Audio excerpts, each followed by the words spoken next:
there with the likes of Paris-Roubaix and Tour de Flanders and these sort of races to the Sunday.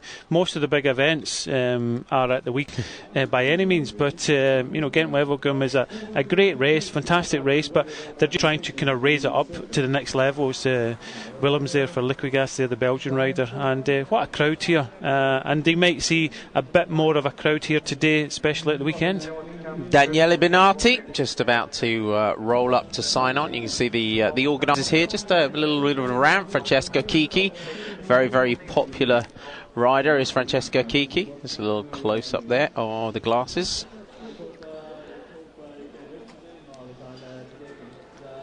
You can just see the crowds, just how massive they are. And as Brian just said, there is no small Belgian classic.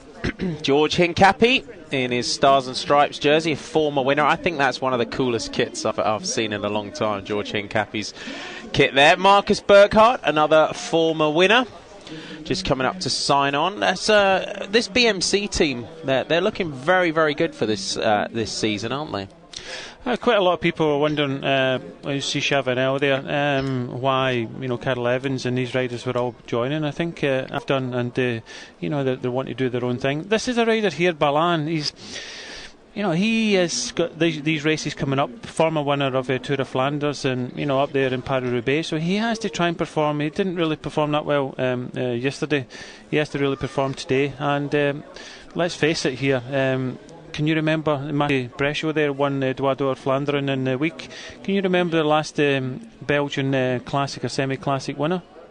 We've not had one this year yet. I don't think so. Bonan's come close as Tyler Farrar just going to sign on. You can just see the interesting radio they have on the back of their helmet. Here's the man himself, Eddie Boss, Edvald Bosenhagen, now for the Sky team.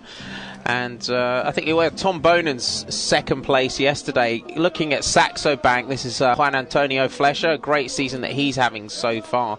But Bonan definitely not having it his own way at the moment. And it's Philippe Gilbert just rolling away from the start. Looking at the ride yesterday, another former winner here, Oscar Freire. But Fabien Cat force when it comes to Tour of Flanders and the Paris-Roubaix Classic. Because on Wednesday I was here, Tom Bonan just skips around his teammate. Matty Breschel's ride to win Droit d'Or Flanders the other day, literally Cancellara swung off the front, looked over his shoulder, and Breschel rode away. And yesterday, Fabien Cancellara, here he is himself, Spartacus. The ride he did literally just pedalled a little attack. Tom Bonan just couldn't miss one. Traditionally it has been, you see Cipollini, this is just recorded highlights from this morning, just to bring you up to speed. They were trying to push this race out to about 260 kilometres, but it never really happened to see two riders there, Martin Reimer, the German champion up there, but 16 climbs in today's race, 219 kilometres. We've just seen some attacks off the front of the bunch, but at this moment in time we had 165 kilometres to go to the finish. You see some action here right at the start, which was earlier. A lot, like last year, this race split apart, split to pieces, and it was the bad weather. The weather isn't so bad today. I'm predicting it's going to be some sort of sprint, but it was after 165 kilometres to go. These four riders in our picture got away. You had Steurs of Top Spot Flandern just going through to the front and the white. The Madrazo of Castepan just taking his turn, number 51 at there. Van der Hort of Lambert Credit, and Matty Pronk. We've seen him in so many races over the years. Being in breakaway situations. So we've got Steurs, Madrazo, Van der Hort and Pronk of Vacansoleil. Four riders, 148 kilometres to go to the finish. They're 2 minutes and 15 seconds.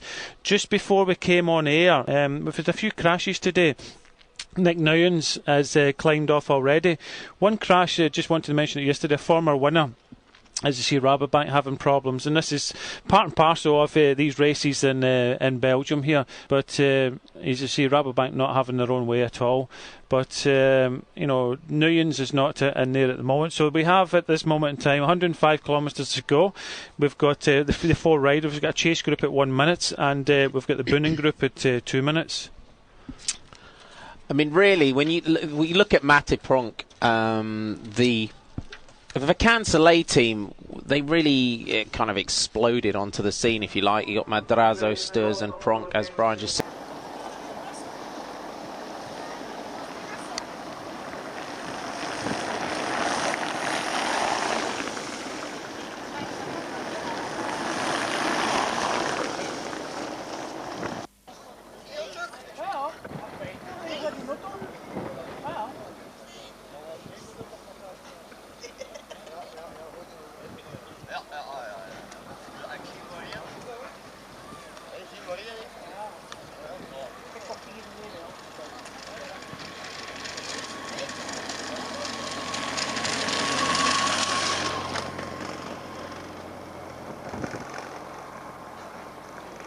Zijn er, is het? Zijn er.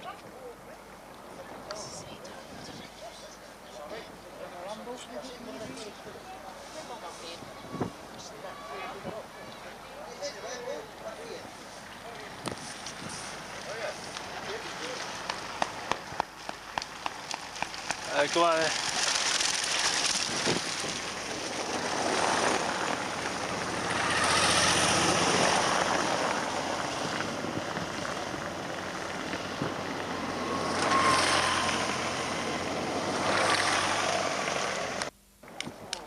Wat dan is er ook zo die.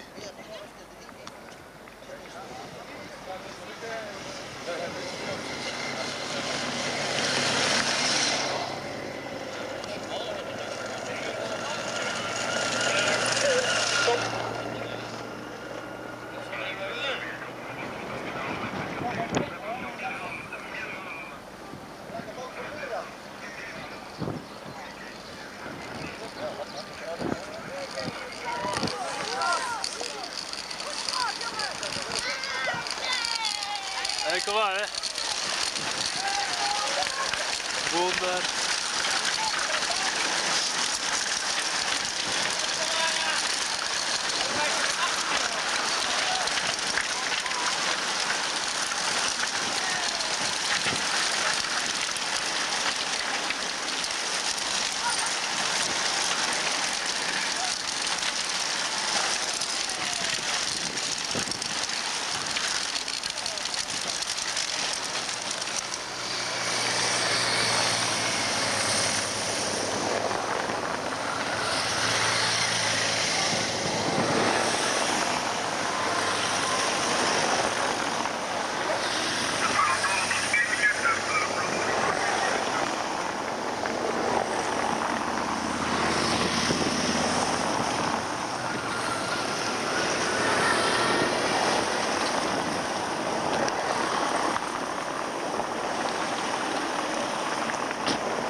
Have had quite an impressive start to the year with the amount of victories that they've had as well for a new team. When we look at a team like Cervelo Test Team that really burst onto the scene last year, they're into their second year and not quite having it their own way as they did last year.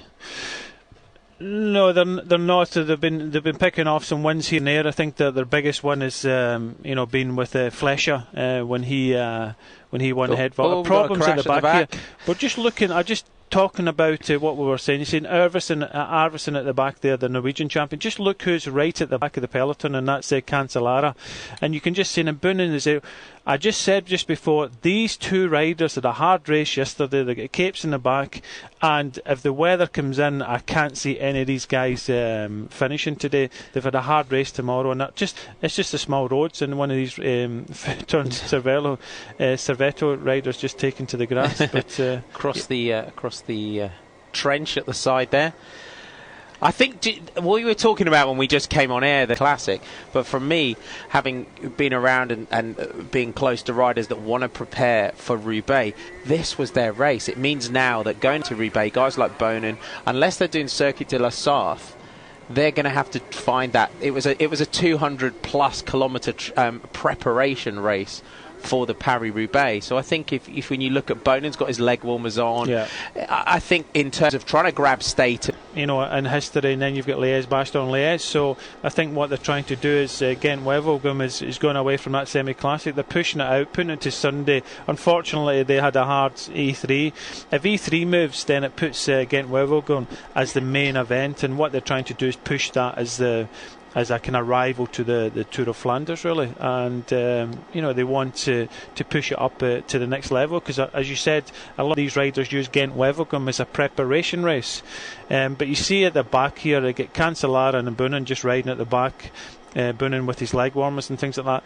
If they manage to stay there and stay in the group, and it does come to a sprint, then they will race for it. But you'll see it's going to be another, I think, fresh face. It's going to win here today. You can just see the crosswind starting to... I think they're looking back at the Boonen group now. I think they've just decided that's it. That stop and that lull I think that's the Boonen group there, just prepared to... That was a good excuse for them there, wasn't it? Yeah, they were just saying there was a bit of a crash and that's that. But they're looking back. The TV cameras are looking back, and you'll see Cancellara and Boonen 1 and 2 from yesterday just in this group now.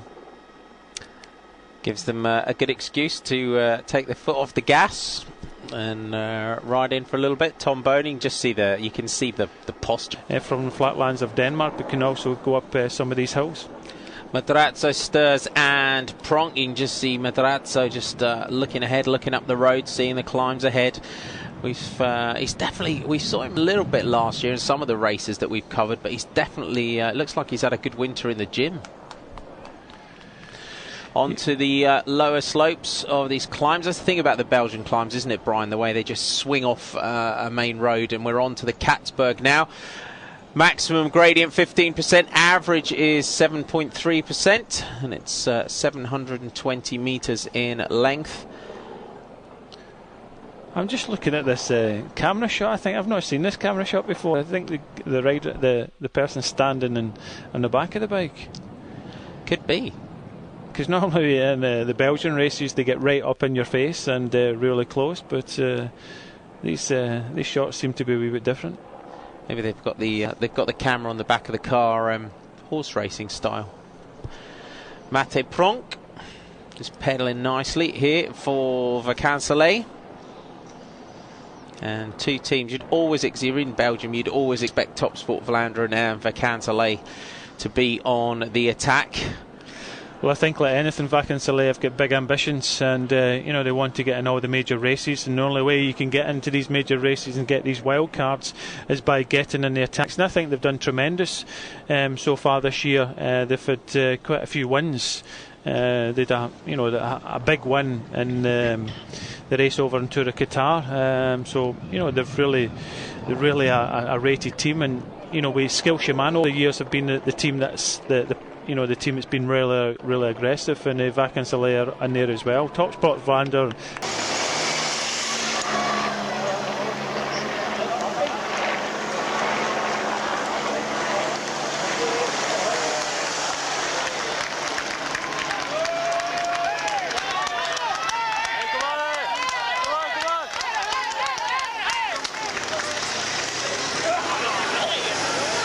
Topsport Vlaanderen. They've also got a development team as well, because they have the Young Vlaanderen team as Sky TV now come through to the front. Liquid Gas on the left-hand side of the bunch. Let's excuse our picture breakup. Michael Barry on the front for Sky, and it looks like Sky out for a victory today. They definitely need one. They won't be content with minor places today. Big George in the centre in his Stars and Stripes of BMC. Well, it's Michael Barry, it's up near the front, and they're just positioning Greg Henderson. Greg Henderson's a possible one. Greg just missing that wee last 50 kilometres when it comes to the big classics. Like Milan San Remo, he just got this distance off, but I think...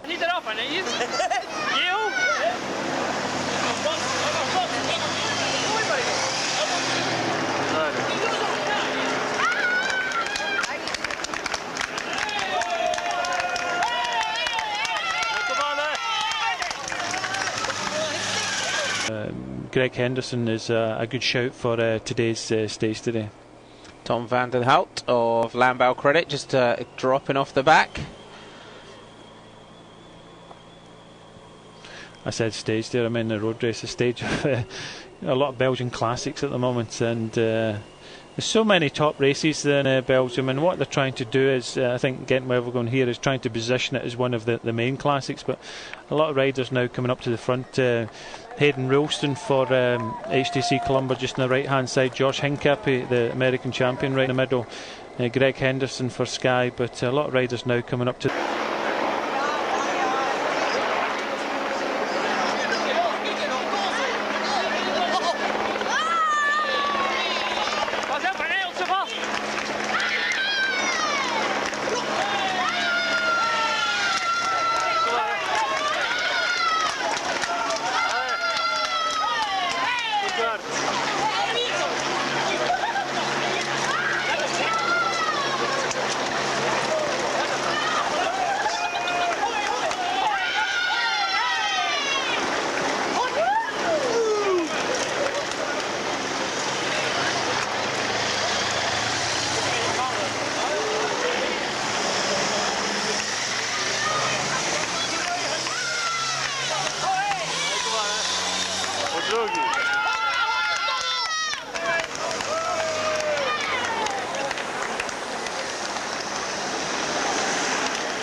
Chat going on there at the moment, as we are in Belgium.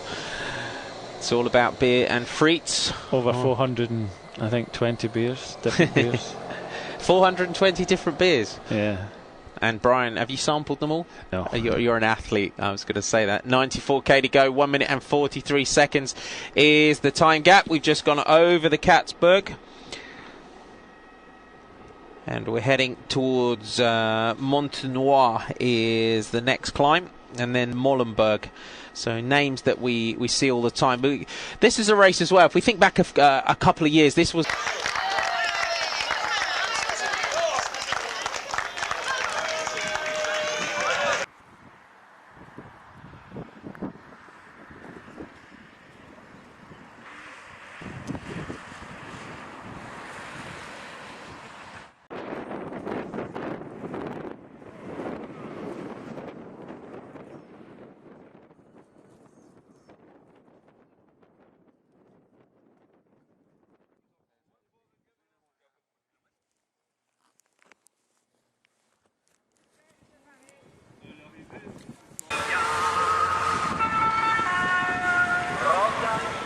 word, but where we saw the big pile-up on the descent of the Kemmelberg, where we saw Jimmy Casper land on his head. Yeah, there's a lot of thoughts about that, and I think it was down to a lot of people say the bikes and the wheels, especially the wheels. The wheels tend to be very rigid at the moment, and as you can see that it was a dry race and everybody had the good wheels on, and all the bottles were jumping out, and I think water's okay when it gets on to pavé, but you put some of these sugary mixes and it becomes a bit more slimy, and that's what happened to Jimmy. But he's back, and he's in there. We've seen him in a few of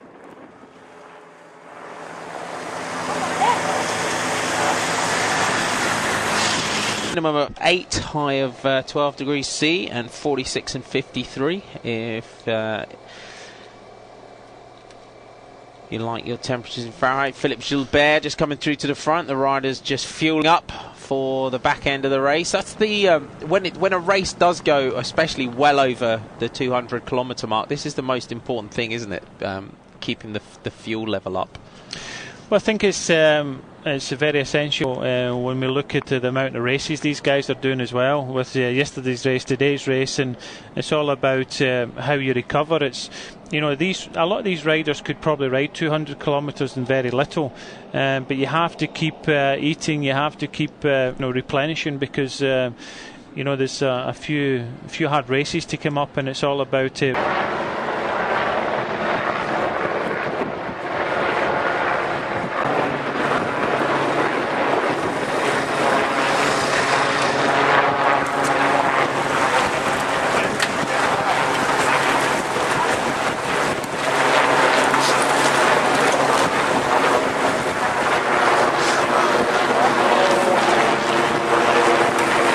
Again, it's well spaced out, this race, isn't it, as well? The feeding stone, just to be able to, you can see the BMC Soigneur with his cowboy hat on just on the left, but it's well spaced out. Adam Blythe just in the centre, very young British rider, quite an exciting signing for Omega Pharma this year. Well, I think it's more than exciting because he's a very, very good rider. Looks like Gilbert's just stretching his legs at the frontier, and there's been a lot of riders really kind of missing. Gilbert just come to the front. It's the easiest place to take your musette, right at the front. There's nobody getting in your way, and nobody crashing or falling round about you. But I think the big pressure on these Omega Pharma Lotto team, and especially the Quick Step team. Quick Step,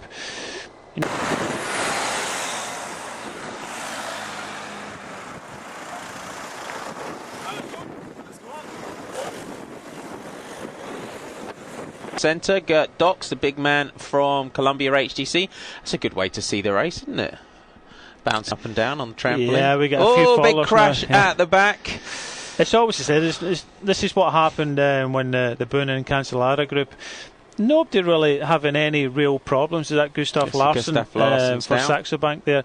It's just a matter of these roads are getting too small for the size of the bunch, and everybody just kind of stops, and it's either get onto the grass and move round. That's why Sky got to the front, and they're not going to the front to try and bring HTC. Even though Bosenhagen moved into a different team, they're going to want to keep this one in the family, aren't they?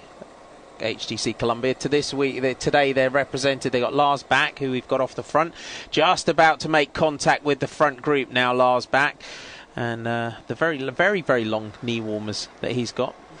I'll tell you what, for the amount of non-action at the front of the peloton there, the Belgian TV, I know they're only allowed 3 cameras, but they showed Lars back when he had attacked, but there was no time checks, no nothing trying to come up, or no TV coverage of back, and that's a tremendous effort. I saw him doing this in the Tour of Britain a few years ago, where he came across he motored across a 2-minute gap. But these riders, let's not forget, but as soon as you start getting in some of these smaller teams, as soon as you start getting the big results, then another bigger team just scoop them up. Matarazzo on the back for K-Stepan. Mate Pronk. This is the famous Kemmelberg, and you can just see, Brian, the crowds that you would expect here on a Sunday in Belgium. Well, they get normally in this race they get huge crowds, but I think we may gauge when we see bigger crowds in this race this year, and as it starts to try and rise in stature. But I'm fairly impressed with this K-Stepan rider, Mandrazo. Not know too much about him, but he seems to be at home here. He's in the breakaway at the moment, and he's been doing his turn. We know Lars back from his Saxo Bank days in CSC, but he's come across this 2-minute gap, so good ride by him. Top spot with Steurs, always in the break. Pronk just sitting at the back there. He knows that Hugeland is kind of sitting a minute back at the moment. It'll be good for Vacan Soleil for Hugeland to get up here. Lars back on the front for the Columbia HTC team. Matarazzo just sitting in second place. Steurs, as you would expect, nicely pedalling up here for the Top Sport Vlaanderen team. So, I mean, I was the couple of races that I've been the DS for in Belgium in the last, we had a Sunday and then Nokere, of course, on a Wednesday week, and the crowds were absolutely enormous for that in the midweek. I think as Pronk off the back, it doesn't matter what day of the week it is in Belgium, that people just tend to throw a sickie at work and go and watch. Nobody works in Belgium.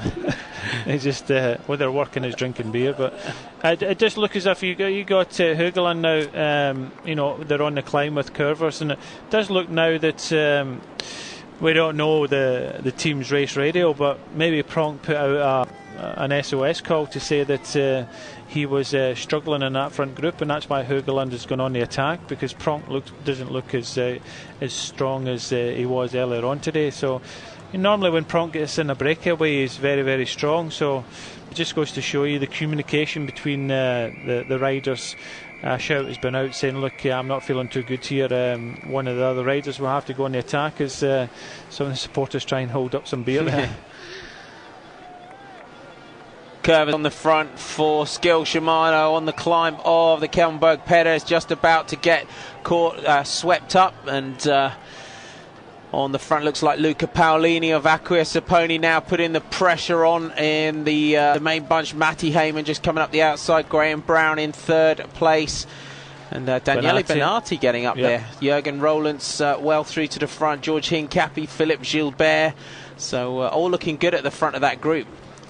Yeah, it's just Dan Lloyd there going through this. Quinziato's up there, Balan. There's a lot of riders up there, and Paulino, he showed some good form. Garzelli rode well for him in Milan San Remo, so he's got some form, and he's putting the pressure on at the moment. A few riders just starting to feel a wee bit of pressure further down, but this race is now starting to heat up. A lot of liquid gas now up towards the front, so Benatti, possible Dan Lloyd there in the centre of the picture just going through, but there's a lot of riders still starting to suffer a wee bit now, but I think there's Ferreira's up there as well for Rabobank, so a lot of riders now starting to feel a bit of the bite in the legs now.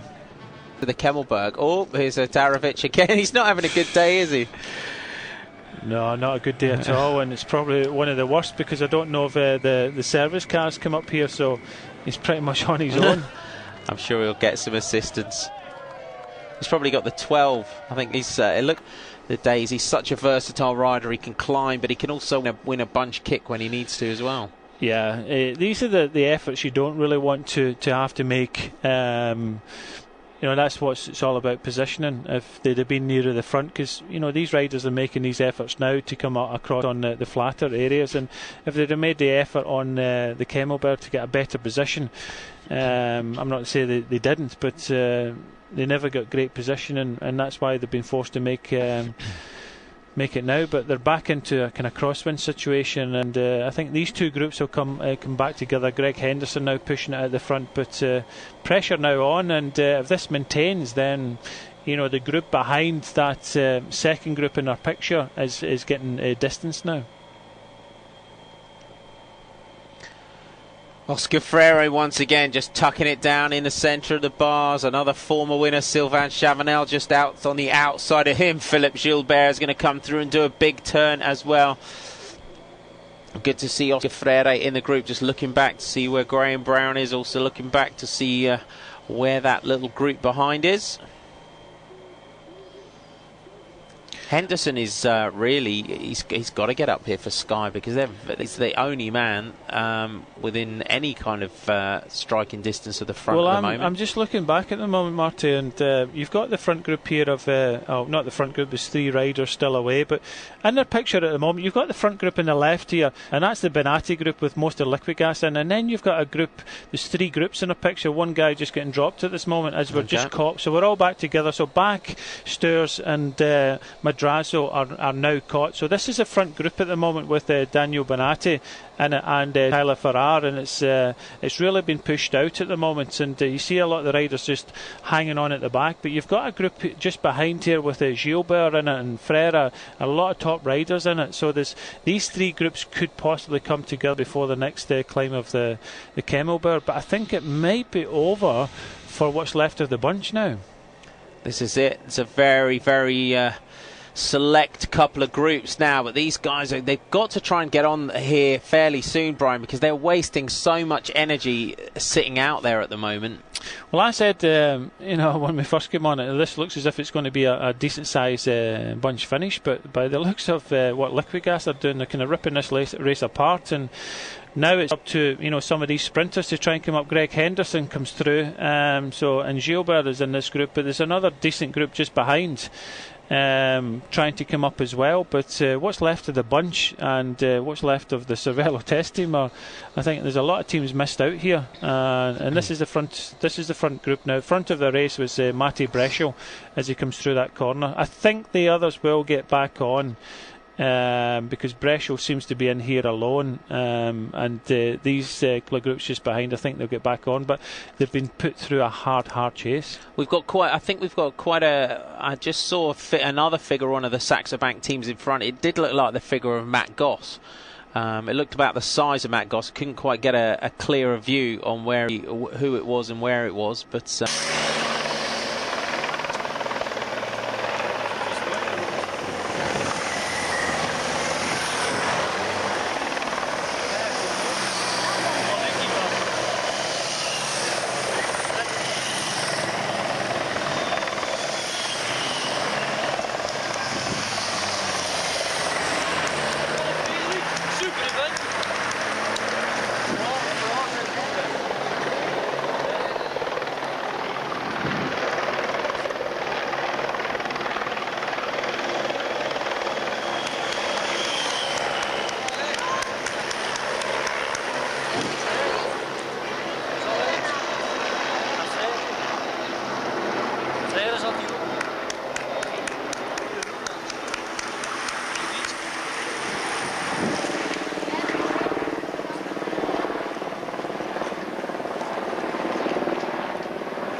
yeah, hopefully Gasparotto can find a home soon, because he's bouncing around year on year from team to team, because he was Lampre last year. Well, I think he wants to get in a team where a lot of these top teams, when you get in the team, you don't always get a chance to ride your own schedule and your own races. You're always having to ride for someone, and I think he's jumping around and trying to find the right team that he can get the best out of them. And I think in this sort of team, he is probably the classics man, but again, he's probably not got the team to really support him, especially today. He's on his own. While Contador has got everybody about him, towards winning another Tour de France. Greg Henderson having a chat with his team car now, so he's thinking, where's the rest of my team? There's nobody about. This Milram rider might be Roy Sentiens, the Belgian rider for Milram. Could be. Is it Lorenzetto from Lamprey? Marco Lorenzetto from Lamprey, it looks like. And then Freo just trying to get the full makeup of this.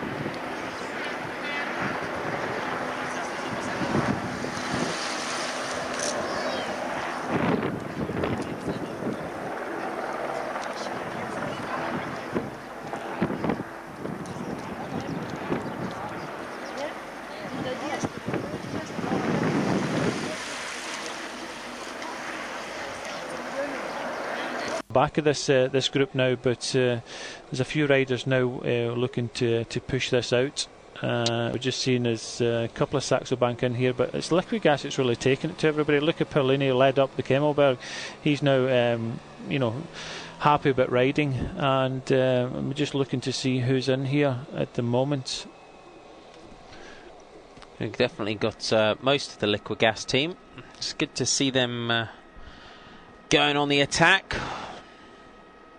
And that gap, the camera just pans back, and definitely now that gap really pulling out between that front group and the Gilbert Chavanel group just behind. They're working very, very hard together. They have got most of the remnants of our early breakaway with them.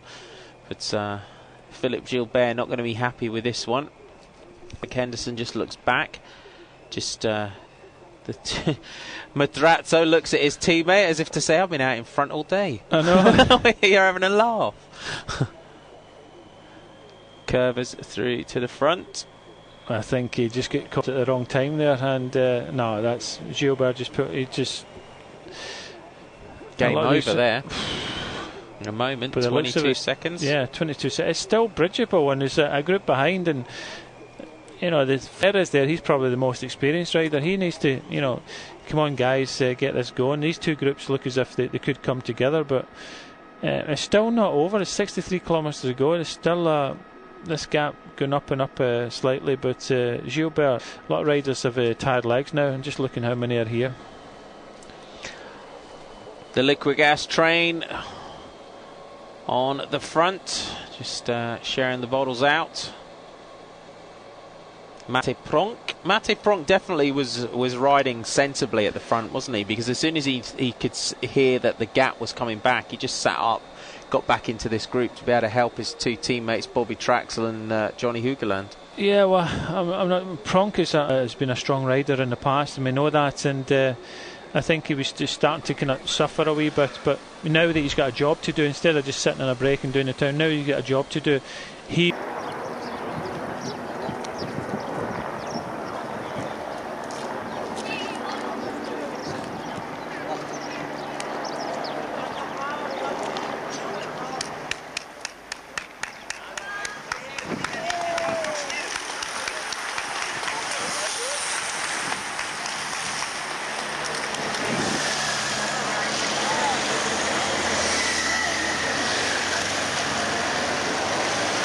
King Cappy's just at the back for BMC, so good for them to be represented up here. 19 riders in this front group, so there's a lot, at least half or more than half of the riders just sitting in the wheels at the moment. So again, no team cars, no neutral service or anything like coming up. So this group now is swelled. There's two main groups now, so I think it's about 19 riders against about 20 riders. So these two back groups, as we thought, had come together. A bit more strength in numbers, and Matt Heyman now coming through because he's got Greg Henderson in the wheels now. So there's still a chance. 31 seconds. There's still a good chance for these two groups to come together, because there might be a wee bit of dissent in the front group if Liquigas keeps on going. They start getting a bit tireder, and all of a sudden no one else has decided to help. That's the danger, though, isn't it, when you do put strength in numbers in the front group like Liquigas have, that everyone else just sits back and looks at them and says, well, you made it, you ride it. Cycling's all about numbers and putting numbers as far to the front in these races as possible, and everybody will look back and say they're happy with this. And it's Traxel's coming through, but again, shaking of the head means, you know, look at Paulini's coming up, and a few of the riders looking back there, 32 seconds, a few of the shakes of the head. Now Columbia HDC have now come to the front, but it needs to be a more concerted effort. 62 kilometres to go. Everybody was thinking still a long way to go in this race. So it's that Baden Cook that's made the front group. Looks like Baden Cook's made it in here as well for Saxo Bank. Looks like the face of the camera's just bouncing up and down a little bit at the moment. So from the back there, Tyler Farrar, just in front of him, George Hincapie. Everyone just looking around. They just need to get this whole group moving at the moment, or it's all for nothing. Liquigas have dropped back a little bit. There was no reason for George to come through. You know, he's on his own, and he knows he's probably one of the most experienced riders in this group, and he's just saying, well guys, I'm the only BMC rider in here. There's a lot of teams with a few other riders. I think the Columbia HTC riders, one of them maybe Bernhard Eisel, but certainly Luca Paulini at the front there, pushing things along. But again, they've kind of eased a wee bit. The HT Columbia guys came to the front, done a few turns, but now everybody's looking back now and just saying, look, Liquigas, it's up to you guys now. Kaczynski hands over to Quinziato. It's Saxo Bank red. Is that Here not Anders Lund? Bernardi, Tiziano Dall'Antonia, Kaczynski, Daniel Oss is the other rider. Quinziato, Lars Bach, Bernhard Eisel, Matti Goss is the Saxo Bank rider that's in here. Tyler Farrar, Mate Maskant, Johan van Summeren, Matty Breschel, Baden Cook, George Hincapie, Roy Curvers, and Geert Sturs, Van Leyen and Bobby Traxel are the other two riders. From Vacances. So now it's up to you to see the neutral serve. Kind of that wait until the gap's over 30 seconds. So it's come in 31 seconds. So you've got the commissaire and the neutral service now getting behind this group. But when you see a sprinter like Bernardi getting up there in the classics, getting out there and riding, yeah, you have to do your turn at the front. He's just done his turn at the front. You have to continue to do it. As soon as you start sitting down the group, other people like George and other people decide, right, that's it, I'm not riding either. Big man. Is this Peter Rolich from Milram? He's got a lot of feet up the front of his jersey. And it's Astana that are doing the work on the front of the group. Maxim Miglinski and Enrico Gasparotto. Philippe Gilbert just behind him. And this group here, they're just all, this is it. They're starting to get caught now as they go on to the climb. Well, I think when it comes to the climbs, they don't want to really push it out too much and things like that, because there are a couple of sprinters here, but you can just see the distance between the two groups now, and Vacansley really interested in keeping the tempo up at the moment. Just Van Leyen from Vacansley, quite a slight little rider, and that's Daniel Oss and Dall'Antonia that are going through to the front for the Liquigas team. Bobby Traxel takes over, and this is coming back now, Brian, as we hit the first of our climbs again, the Katzberg. Well, it was always going to foreshorten when it comes down to a hill like this, but this group behind, if they all want to make it up, a few riders might decide, they're only just up the road, I'm going to go across my own and try and try and attack themselves across. But I think what they really need to do is keep it together. But this gap will come right down. 30 seconds in a climb like this will be, spitting distance.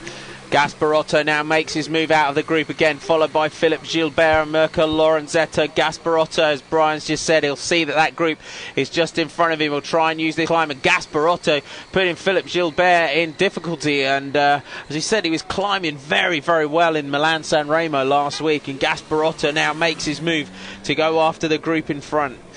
Well, he's climbing more than well. You don't put that distance into Gilbert, and Gilbert is a very explosive rider, and this is what they think. They think, you know, Astana were riding in 31 seconds, and when you think it's within sprinting distance, you can come across, and to go across on your own, this is going to be a huge effort by him, and he's got to do it quickly, though, hasn't he? Yes, he has to do it as quickly as possible. And Gilbert, there's a few riders. I was saying there, look, for these two groups to come together, everybody has to keep on riding. But it looks as if he is going to make it. And but what a huge effort on this small climb. Gasparotto now rides his way across the gap, and he's doing it quickly. He's riding intelligent. He's just skipping in and out of the motorbikes, just using the convoy behind that group. And Enrico Gasparotto, we've not seen him ride like this for quite a while, and good that he did the right thing in that group, didn't he? Just let them come up, let Aglinski and Basayev come back to him to help him use them to get back onto that group. Well, that's what they've done. They rode hard, and he's obviously got some really, really good form. Gilbert is not far behind him. Gilbert, again, could come across here. Surprised that Freire isn't here, because they won't ride too hard up this climb. And I think a few other riders might trying to come across, and Gasparotto just got on right at the bottom of this climb. But I think there's still a wee bit of time for the likes of Freire and a few other riders to come across to the back of this group on this climb. You see Matt Goss at the front now for Columbia HTC, not running for his climbing, but Gilbert now using Freire comes across the gap. Freire now just wait until the climb to come across the gap, as we thought. There's a few other riders that still can make it on this climb. But Freire looking good, straight up to Gilbert. Gilbert still missing that wee bit, but just getting on the back now. And a few riders in this front group will look back and see Gilbert, Gasparotto and Freire here, and we think, geez, it's not what we really wanted, and that's why we were riding hard at the front. But I still think as we look back, there might be 2 or 3 other riders trying to come across, and they have to get across. Just shouting at everyone to get them working, just asking. You can see him saying, why aren't you riding? Because Oscar Freire is there. Exactly. Oscar Freire is there, and you've also got Gilbert, although he doesn't seem to be in top form at the moment, but you wouldn't put it past him. He won here today, but the same. You're saying it's Van Mark from on to the Kemmelberg now. They hit the cobbles. 14% maximum gradient, average of 4.9%.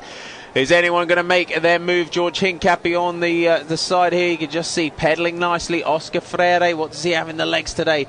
Van Mark on the front for Topsport Vlaanderen, leading this one at the moment. Jurgen Rolands on the outside for Omega Pharma Lotto. Through to the front now, Matti Breschel, the Danish national road race champion. Philip Gilbert in his wheel. Van Mark bouncing all over the place. Matti Breschel now puts the pressure on, just sitting down on this climb. And this is what we saw him do in Dwaalsdorp Vlaanderen on Wednesday, Brian. He seems to just have some incredible power. Just sits down and pushes off the front. Well, this is what they thought we would do. Breschel was the man that can do this, but I still think it is a wee bit early. He has to take a few riders. He has to try and split this group up, and Breschel can win in a group of 4 or 5 riders. George Hincapie going well today, and it's actually Oscar Freire that's made that big effort and still struggling a wee bit. But back to the group behind. If it's now or never for the rider behind. For Aqua and Sapone to get across Paolini. So Eisel now pedalling across well. Tyler Ferrara's caught up to Luca Paolini. It's getting very, very close. Baden Cook just pedalling across this gap as well. But Bernhard Eisel was looking very, very strong in the front. Just see Gasparotto paying for his efforts now in this climb. A lot of riders paying for their efforts. It's going to be very interesting to see. Bonatti still in there. It's going to be very interesting to see once we get over the top of this climb. Matt Goss goes through for HTC, but Ferrar and Christian Nies now caught up with Paolini and passing, but you can just see they've not got it. Breschel looks really, really easy. Look at this, Matti Breschel. This is what he did on Wednesday. He just time trialled his way off the front. He got a little gap, and once he was gone, that was it. No one got close to him. He just timed it absolutely perfectly. And he looks like he's doing it once again. Gilbert just looks back over his shoulder. Philip Gilbert is on the wheel. No, it's just going to be the 9 riders. They're going to come back together on this descent, and it's going to come down to they'll start riding. They're now over this climb. There's no more climbs to come, and they'll ride to bring Breschel back. And And then it'll be very, very interesting towards the the last 20 odd kilometres, because nobody will want us to come down to a sprint. Matthew Heyman on the outside, Sylvain Chavanel in there. Marcel Dieberg for Columbia HTC. Up now, he just decided 9 against 1. There's no way I can stay away in my own. So I'll tell you what I'm going to do. 33 kilometres is a long way to go on my own. I'm going to sit back and maybe use it for when I get inside 10 kilometres to go. Just shake the legs up a wee bit. There's a few little lumpy ones just before the finish that someone like Breschel could use as a springboard to the finish. Yeah, there's a few drags up, but he knows that these 9 riders are going to start riding, and they're just going to eat into his any advantage that he's got. So he's just going to ease back. What he wanted to do was go up the Camel Bar. He never really attacked at it. He rode hard up it. He wanted to take 3-4 riders away, and that would have been perfect for him. But now there's 9 riders behind. He's waiting for them. So there's 10 in front, and these 10 riders will ride. They'll get inside the last 10 kilometres, and then you probably will see some fireworks. Okay, race predictions. Good question. I think now at this moment in time you've got 10 riders there.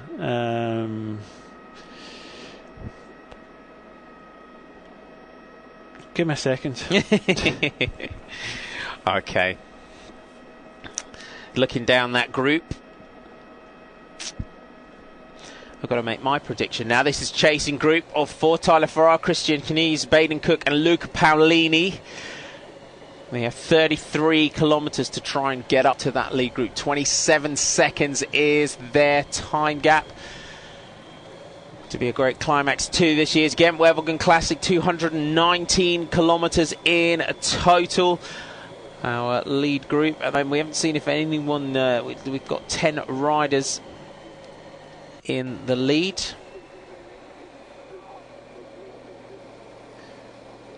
I think if it comes to a sprint, these 4 ride 28 seconds. I don't really think these. The end of this today, Tyler Farrar, George Hincapie, keeping the pressure on the front for BMC, the American national champion. So in this group, you got the American champion, the Danish champion.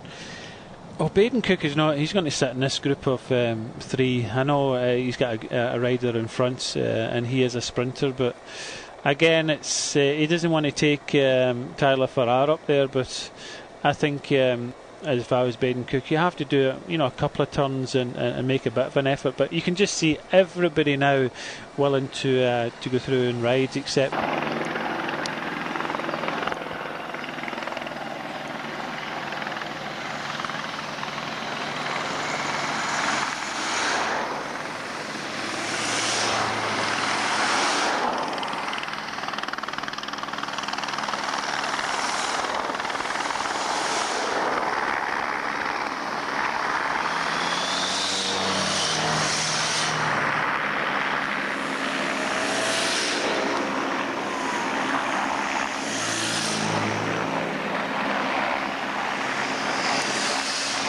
Gilbert, come on, eh?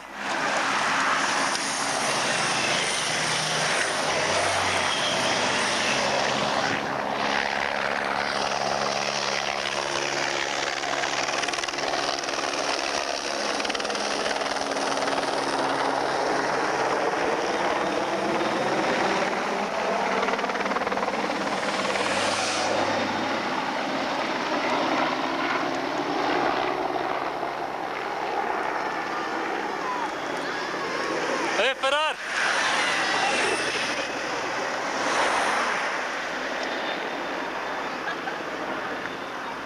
He'll know when to go and at the right time, and he won't make any kind of mistakes on the efforts he does. But then again, when you pick him, let's hope he has no mechanicals like he had in the Paris-Roubaix before. That's probably one of the crashes of all time. That crash in Paris-Roubaix.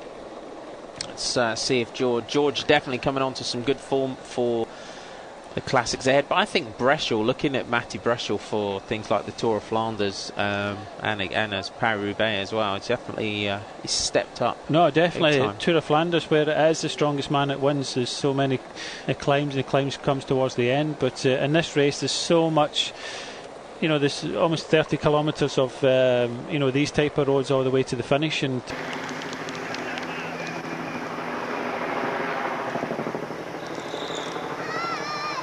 Hey, Kasperotto.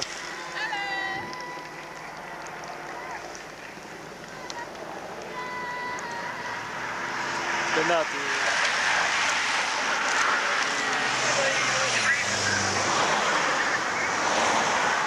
Need to work. He's in a tiny little team compared to everybody else. No one knows who he is.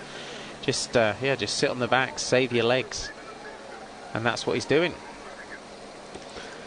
Yeah, there's a bit of talking going around. The neutral service now coming in here, going up to 31 seconds. There are a couple of drags, but if where Brescia goes, Freda's not going to let him go anywhere. And Freda, is, as we said before, is one of the most intelligent riders, but there's a lot of attacking in this group, a lot of attacking. Nobody's wanting these 10 riders to come down to a sprint. If it is a sprint, then you'd definitely have to go for Freda, looking at Milan San Remo. But that's why I know that Freda won Milan San Remo so easily, that everybody knows that, and everybody knows that Matty Brescia will try and go on the attack. So they'll be waiting for that and looking for that, and it just means that there's a lot of riders that have to think of their game plan within the last 10 kilometres. And now that the rider Van Mark is now sitting back and keeping out the way, because he doesn't want Freda having a go at him again. Well, he's just said, "Come on, Oscar, you told me to sit on the back. I'm going to sit on the back."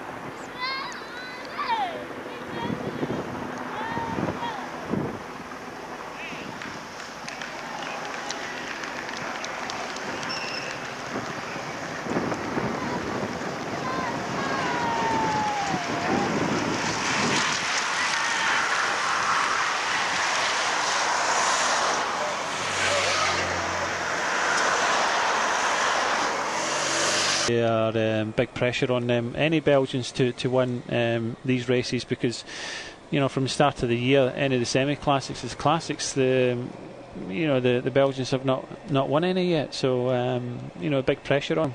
That's the one thing I've been getting used to in the last month or so driving, is not putting my car in a ditch when you go from roads, when you go through things like that.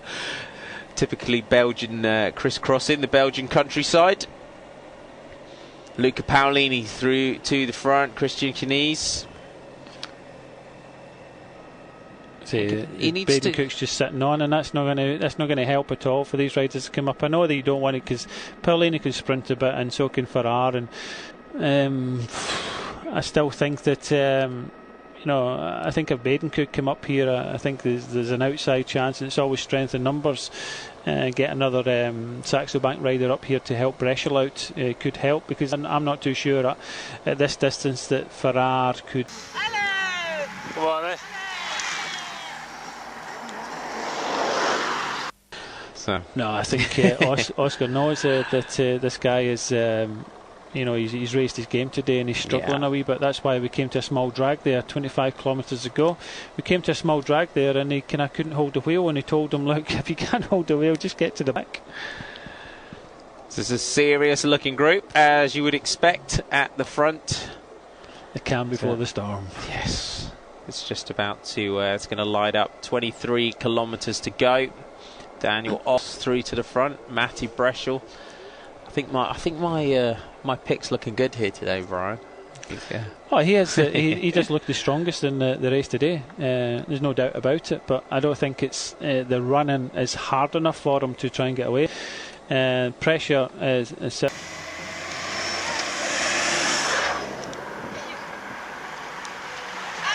Go on, eh?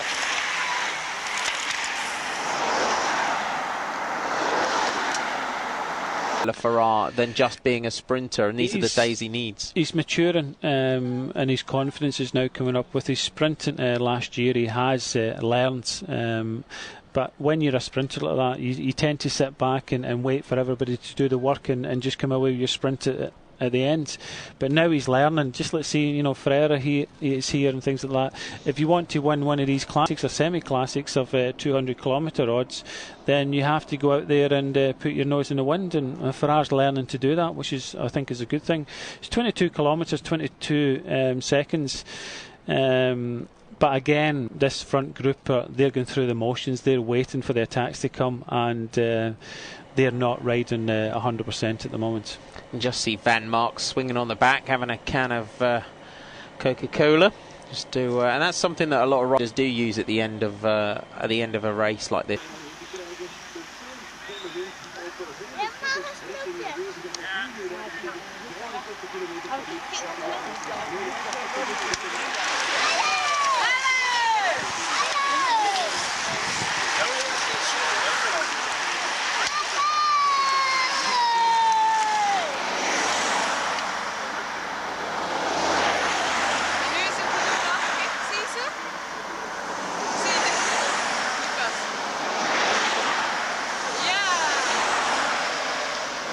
Winner in the Tour de France, and just see the chasing group just swinging around the turns, the way it snakes across the Belgian countryside here. It's just again, he was another rider that kind of bounced around a few different teams over the years, and it kind of didn't then have the strength and the lead outs to be able to get himself up there in the sprints again. Yeah, difficult one, but you can just see, I think they're starting to feel it a wee bit now. Baden Cook, not very good. Not fantastic, but you know, there's almost that trouble for comfort Breschel. thing. Oh, Matty Breschel. That's what I was trying to say. It's always better to have two people there at the front, and you know, this is what happens. You know, if Baden Cook can help, 26 seconds got up, you've got two riders in, and they maybe have been able to jump off, put the back wheel in, and then help him and push him back up. Now it's changed, and this neutral service needs to shut his door and actually move over, because let these guys through. And he can't get a wheel in either. This is disaster for Matty Breschel. It's neutral service.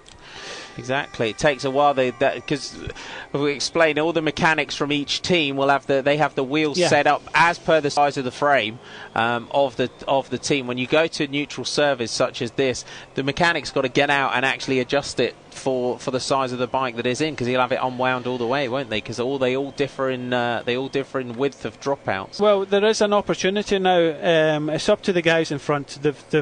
They've lost the strongest guy in the race. He's shown he's the strongest at the moment. So Baden Cook and Breschel will now have to ride, and I know they're going to have to ride really, really hard. It's fortunate that Breschel had Baden Cook there anyway, but I think maybe some questions will need to be giving cokes and things like that out. So I don't know, they might be relaxing the rules, but in normal race conditions you can't feed or do anything within the last 20 kilometres.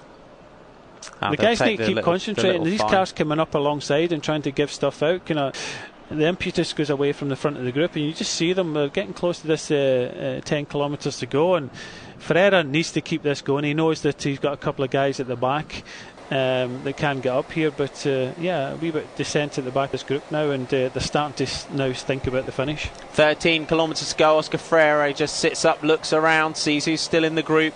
Because all these cars dropping back, they start to make the convoy a little bit bigger as well. Freire looks at Alexander Kaczynski and Maxim Iglinski as this group splits. Not letting either of them sit on at the moment. He's making Iglinski close the gap. Well, Freire knows he just has to jump round them, because Kaczynski's not going to do anything, because he's one of the favourites, and Freire knows he's just going to go and try and bluff him. Wait and we'll see what happens here. Kaczynski isn't going to want to take himself out of the group too much. He's just sitting back. He's got a teammate up there. Freire's going to open the gap, and then he's going to jump round him, because if we get one less liquid gas rider there, then that's perfect. But everybody's going to look and think, well, Freire's not there, we're going to push on. And the gap now pulls out. Oscar Freire and Alexander Kaczynski just look at each other. And this will help Matty Breschel as well, with this Shimano car just dropping back in the middle there as well.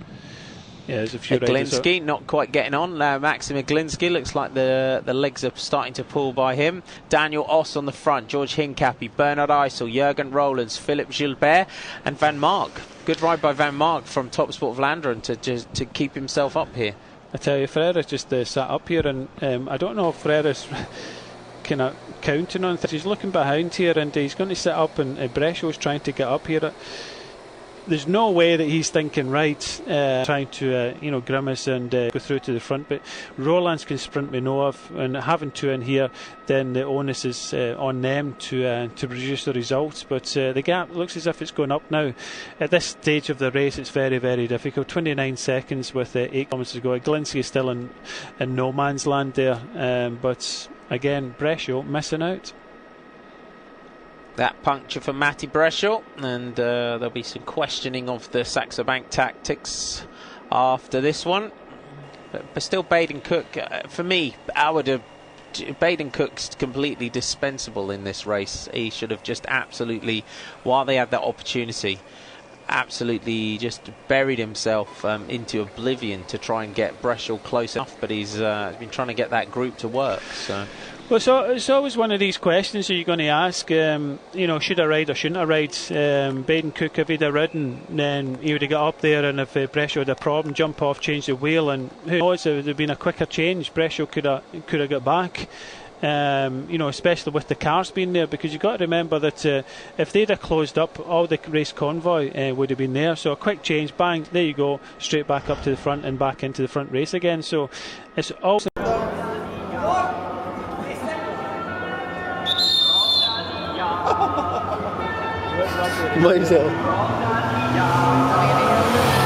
Stop.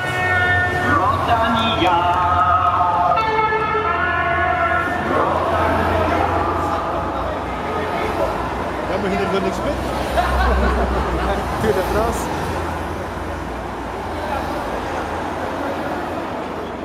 these 6 riders, I doubt are going to come down to a sprint. I know George won't want to come down to a sprint. Eisel, I don't think he's overly confident. Gilbert, again, not in the best of forms, and Os, a bit of an outsider.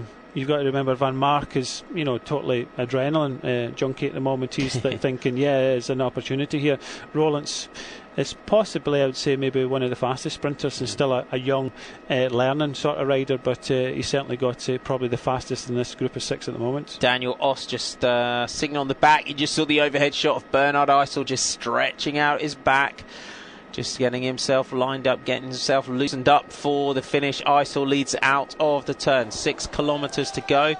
They're just going to be mentally just ticking off the final kilometres. They'll all race this part of the world. They've all ridden this race before. They'll know this running towards the finish as well. It's a bit of twisted turning and things like that, and they know. And but it's just the mind games. You're in this side the last 5 kilometres, 36 seconds. You cannot relax. It's not one of these things where you can't. I know the.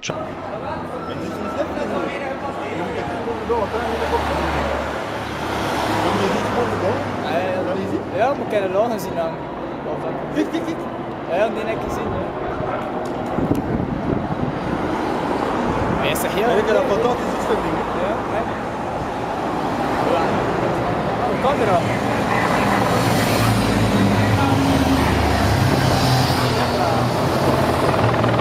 Wie zit dat eigenlijk?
Get at the back, he's trying to get the surprise, but Van Mark is hogging that last man. He's giving out the tickets at the moment, and Rollins has just gone behind him. So I think Rollins and Gilbert need to just kind of spread themselves out a wee bit in this group. So just moving over now we start, and Now it's going to get very, very technical. They can't hang about too much. I know it's 52 seconds. No one else is going to come back up, but I think you're going to see something happening very, very shortly. Jurgen Roelands, he knows the wheel that he wants, and it's Van Mark goes. Sepp Van Mark goes down the outside. George Hincapie looks back, and they can't risk it at all, because Sepp Van Mark, if he goes, and Jurgen Roelands takes off after him, as does Bernhard Eisel. So Eisel reacts. It's the top sport Vlaanderen rider that makes his move. As Brian said, he'd be the first rider to go. Jurgen Roelands looks back at Bernhard Eisel. They can't relax here, Brian, can they? Because if with 2k to go, if they all sit around and look at each other, he could have this one. No, they can't, and they have to bring him back. He has given 100%. In the next 500 metres, his legs are just going to come away from him, but he is trying his hardest at the moment. 2 kilometres ago, it's slightly uphill, but you know, he's nothing to lose. We knew once we get into the last 2 or 3 kilometres, he's going to be the person that's going to go, and he's going to give it absolutely everything. And his legs have gone. Look, his legs have he's gone. Cramping. He's absolutely cramping. He's shaking his legs. He's hitting his legs. He's gave it an effort, and he's starting to cramp. And he's got absolutely nothing. This is a perfect time for the likes of Big George to go up this. He's hitting himself. Sepp Van Mark, his legs have gone. That's it. His day is done. So you'll have nothing left for the sprint now. Bernhard Eisel on the front. Looking back, the 2 Omega Pharma Lotto riders, Jurgen Roelands and Philippe Gilbert. Bernhard Eisel and Gilbert gives a little nod at Jurgen Roelands to go. Daniel Oss goes after him. Bernhard Eisel is going to react and try and get onto the wheel of Oss. Gilbert in the perfect position just behind Bernhard Eisel. George Hincapie has got the place that he would want behind Philippe Gilbert. He can't risk anything now. They're going under the 1 kilometre to go board now. George Hincapie, the last, and can Sepp Van Mark got anything? He's still punching his legs. Jurgen Roelands on the front. Daniel Oss just behind him. Bernhard Eisel, Philippe Gilbert, George Hincapie. Gilbert starts to look round to see where George Hincapie is. Will it be the American National Road Race Champion that takes this one? Sepp Van Mark will have nothing left in those legs after that attack. Still Roelands on the front, leading this one out, keeping the pace high. Daniel Oss from Liquigas sitting in second place. Who's your money on now? Still Big George? George hasn't attacked, and he's looking very confident. He's on the right wheel at the moment, and this is going to be a close finish. 500 metres to go. Jurgen Roelands of the Omega Pharma Lotto team leads this one through. Everybody twitching now, looking around at each other. George Hincapie on the back. Hincapie goes with 300 metres to go. Bernhard Eisel reacts. George Hincapie now. Here comes Philippe Gilbert. Eisel's on the wheel. Comes out of the slipstream of George Hincapie. Bernhard Eisel of the HTC Columbia team. Power down. Sepp Van Mark reacts for the Top Sport Vlaanderen team. But Bernhard Eisel of HTC Columbia comes off the wheel of George Hincapie and takes the 2010 Gent-Wevelgem Classic. Good win by Bernhard Eisel. Good Hincapie went there, 300 metres to go. Yeah, it's a bit too far out for George, but what a win by Eisel. We know he can sprint, and you know you don't lead out Mark Cavendish without being able to sprint, but what a ride by the Top Sport Vlaanderen ride out to finish second. Awesome ride. Sepp Van Mark comes in second place. He'll be kicking himself now. For attacking. In a ring set, I probably would have got that if I'd sat in on that one.